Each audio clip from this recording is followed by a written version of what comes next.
Hello friends, and welcome to Ariel's Twilight Years, how to be a really old model. When lockdown happened, I bought myself various different coordinating sets of clothing like this. Loungewear, leisurewear, I'd never really had any before. So I basically wanted lots of things that looked a bit like pyjamas but for the daytime. So I bought some and I wore them and I thought this reminds me of something. Just the way I look reminds me of something, I don't know what. Then I realised it reminds me of what you see women wearing in prison. Here I am in my pink prison outfit. Today I want to give you my 8 favourite things about being an internet model.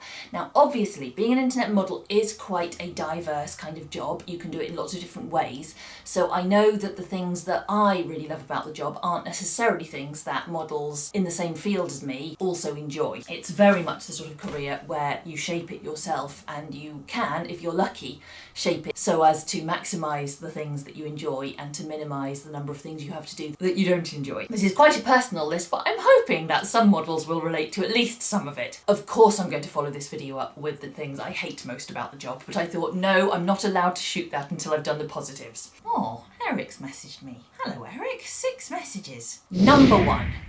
You only have to shoot work you like the look of, and you can shape your entire career about the stuff you like shooting most of all. As an agency model, at least unless you're a very successful agency model, that really isn't an option. You take the work that your agent thinks is good for you. Whereas as an independent model, I look at my sister models and I see the wide variety of work that we do. There's an art nude model I know who's fabulous, who's basically specialised in pre-Raphaelite nudes. She obviously likes the aesthetic and she has a good look for it, and she has created a niche for herself that is very different from my niche, even when I was doing a lot of artistic nude. I know some models who just produce their own content.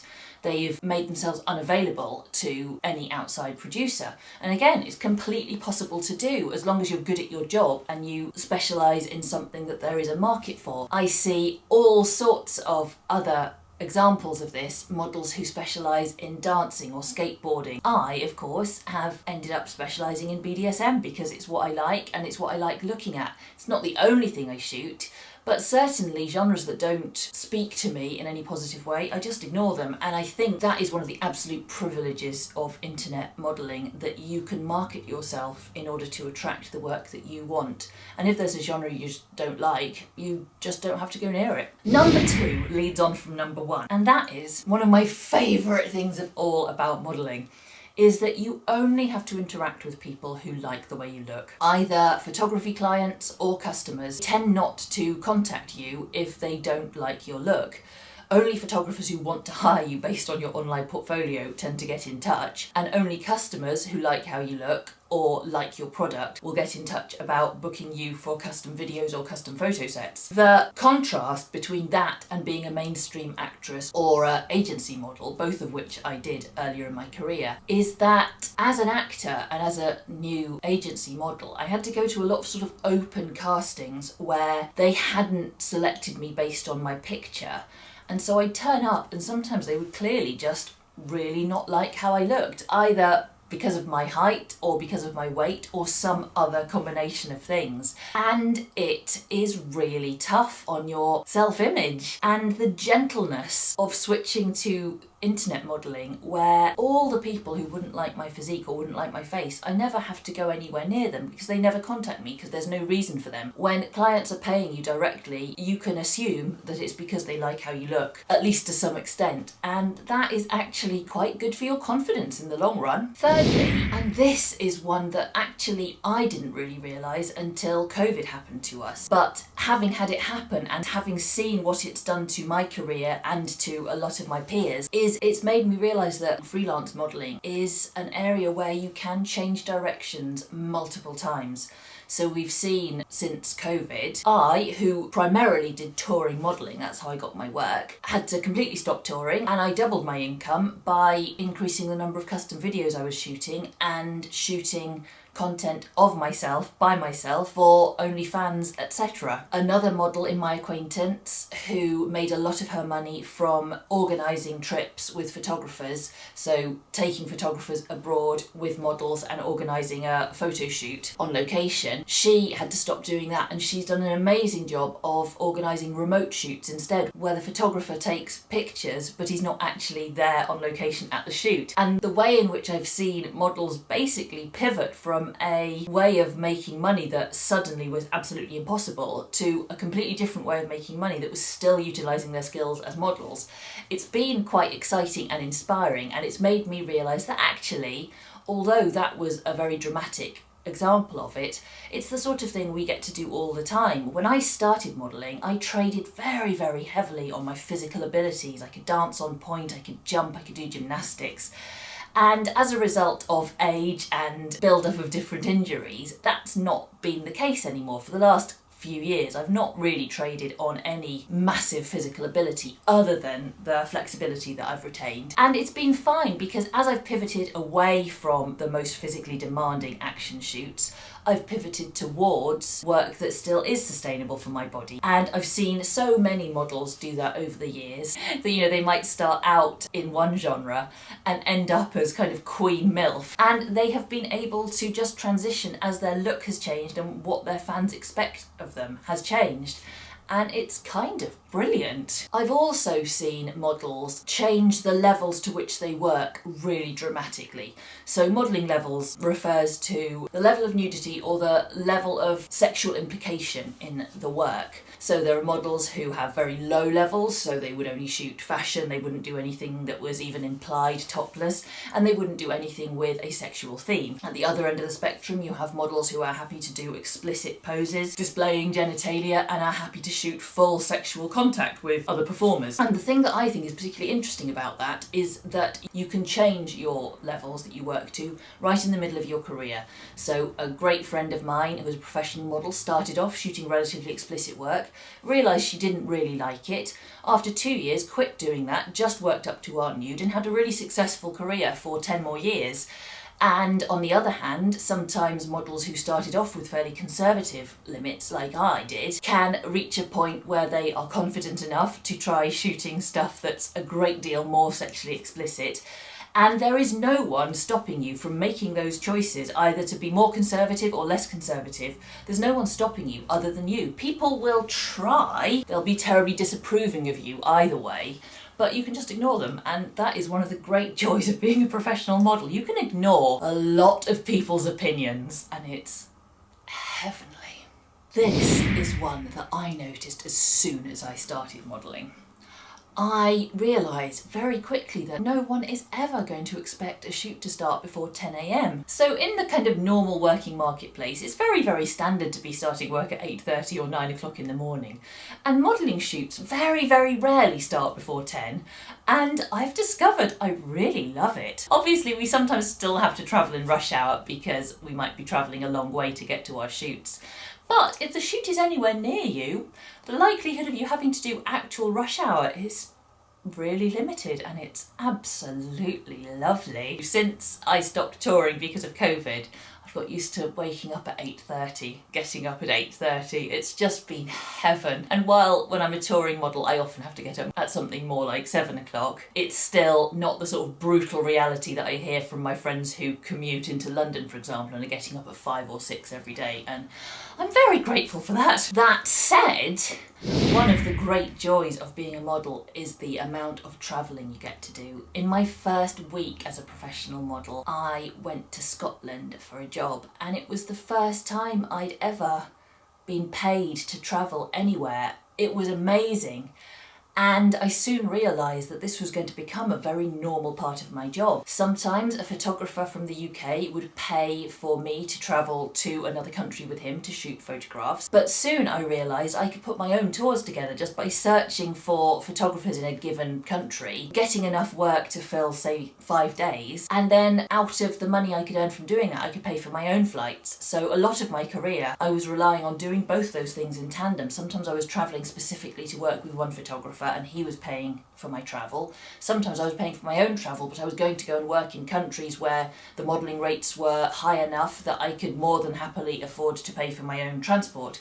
And as a result, I have seen Botswana, Kenya, Australia, New Zealand, Hong Kong, Singapore, all over Europe. I've been incredibly lucky and I remain incredibly grateful because I did not grow up in a family where we went on holiday abroad. I still see foreign travel as a huge privilege, and the fact that I've been able to do it as part of my job has meant not only could I afford to go to more places than I would possibly been able to do if I'd been paying for it all myself on holiday, but also the things I've done when I've been there. I've stayed with local people because a lot of the photographers I work with live in those areas, live in those countries. So I've kind of got to see a side of that country that maybe I'd never have seen if I was a tourist, and sometimes that's been wonderful and sometimes it's not been wonderful, but it's always been interesting. One of the things that always strikes me when I talk to my friends who are in more traditional jobs is that how often they have problems with people they work with. And if you work in an office, there's no easy way to escape a difficult boss or a challenging co-worker. And as a model, there really is. When you're self-employed, you can say no to people. If you have one shoot with someone and you didn't enjoy it, you don't have to go back. And even if you do go back, you probably don't have to go back for 6 months. So you can often just absorb a certain level of irritation with an individual because you simply don't see them that often. I think certainly earlier in my career there were quite a few photographers I wouldn't have enjoyed working with every day by any means, but seeing them once or twice a year was absolutely fine. As I've got older and less tolerant, I've stopped working with anyone I don't enjoy the company of because I've been able to afford to.